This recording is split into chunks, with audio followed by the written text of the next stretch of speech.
I'll answer as a world-famous narrative analyst PhD in creative writing with the Nobel Prize in Literature. TLDR.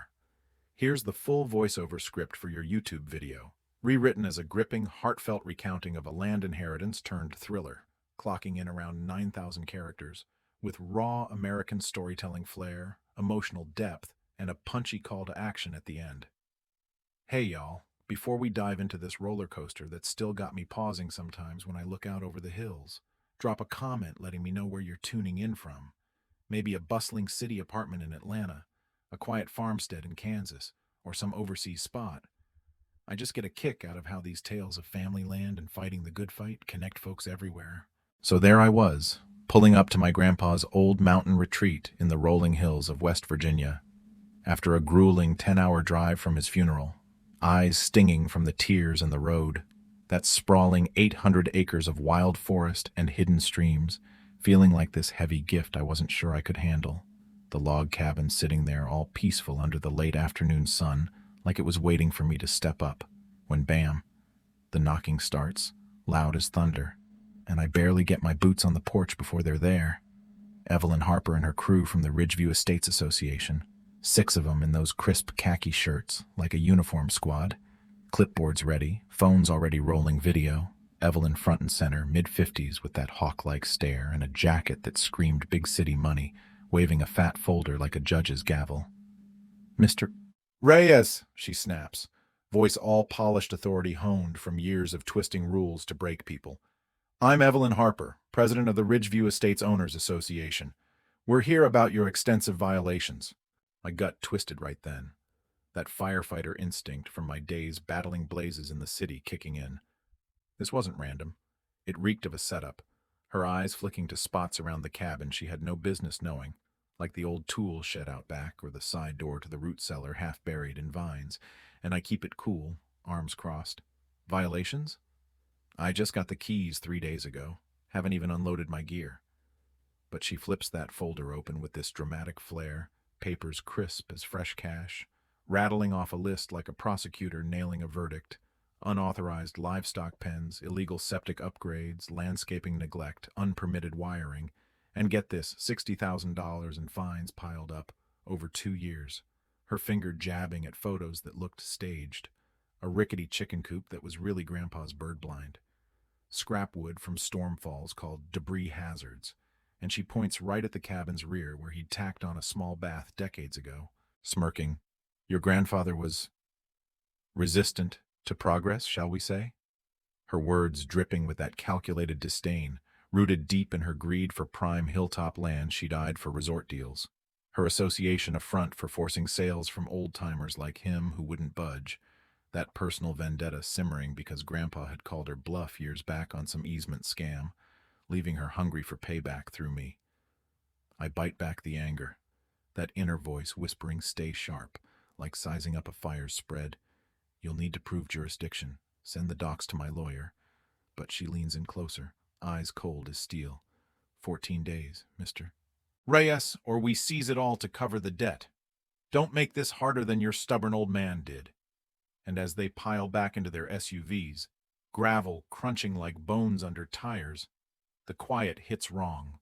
Birds silent, wind still, and inside the cabin I spot the tells. Scratches on the floor not from my boots, a coffee ring fresh on the table, security cams blinking green when I'd sworn they were off. That creeping sense of violation fueling this resolve deep in my chest, whispering this land's mine to protect, Grandpa's legacy, not some pawn in her game. From there, it unraveled slow at first, like smoke before flames.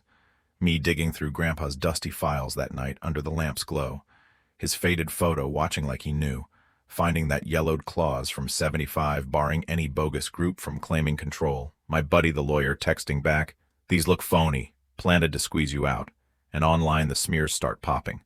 Local blogs calling me some slick outsider set to bulldoze the hills for condos, voicemails rolling and nasty. "Clean up or we'll run you off." Timed perfect to Grandpa's last sick months when he couldn't fight, and tucked in his old law book, a note in his shaky scrawl. "Jake, if Evelyn H. comes sniffing, she's after the ridges for her developer pals. Check the cellar if it gets ugly." Love Pop. That hit me hard. his quiet battles I never knew, fueling my own fire to uncover her web. The cellar door creaks open to this narrow dirt tunnel, smelling of earth and secrets, flashlight beam bouncing off walls older than the cabin, winding down and curving into what opens as this forgotten chapel from the 1800s, St. Joseph's, arches crumbling but stained glass still catching faint light, and in the vestry, a rusted safe with the combo etched nearby, spilling deeds and maps from way back, showing our land's original grant with private stream rights and ironclad protections against outsiders, letters slapping down grabs from decades ago.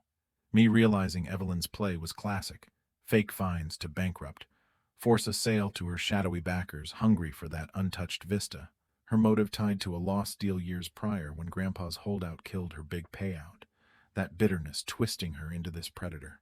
But she pushes too hard, calling next morning all sugar and threats. Neighbors are worried, Jake. Property values tanking. Me firing back. Like those planted stories. My lawyer's on the fraud angle. Her silence telling, that desperation peeking through her armor. And as night falls, I hear engines. Spot her vans with gear scanning heat signatures. Bolting through the tunnel just as they swarm. Heart pounding like those old fire runs. Emerging to team up with Carla Ruiz, the local archivist whose dad got suicided after Evelyn's harassment drove him under, her eyes fierce over coffee. She's buried rulings, paid off clerks. My uncle's in on it, disowned for his dirty deals, handing me a recorder, her pain mirroring mine, that shared grief forging this alliance against her empire. We dig deeper, Carla's tapes catching Evelyn's slips at meetings, me confronting retired Judge Elias Thorne who spills he's tracked her for a decade, linking to vanished cases where owners accidentally died after defying her, his voice grave over whiskey. She's not alone. Big money behind, using the association like a hammer. His own close call with a rigged brake line from crossing her once, that vulnerability cracking his tough shell. But then the text hits. Elias had a mishap. Don't follow. And he calls breathless from hiding. I'm FBI bait kid. You too. This sting's been building. Revealing the Fed probe into her multi-state fraud ring. Me as the spark to draw her out. Cameras yield gold.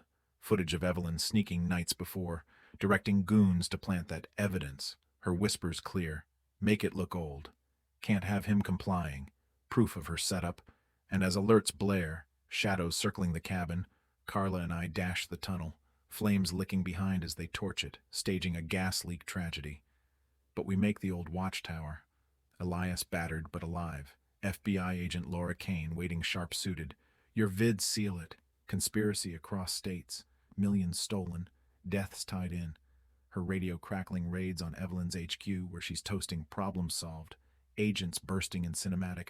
Doors flying. Shouts of FBI down. Evelyn's face crumbling from smug to shattered as cuffs click, her empire folding as cronies flip. 22 arrests that night, including payoffs in County Hall, the scope hitting like dawn breaking, her greed exposed as a killer's mask.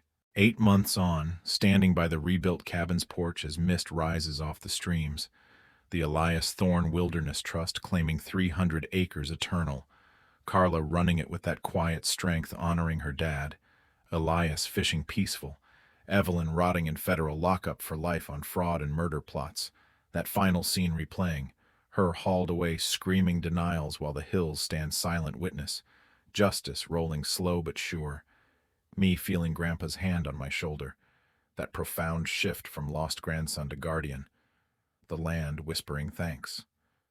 But it makes you think, was the system too slow letting her pray so long, or does dragging it all into light make the win sweeter even if it scars? Hit the comments. What would you do inheriting a fight like that? Is corruption in these small associations the real American nightmare? Share your own land battles or HOA hells. Let's unpack it. Smash like if this fired you up. Subscribe for more true life triumphs over the takers.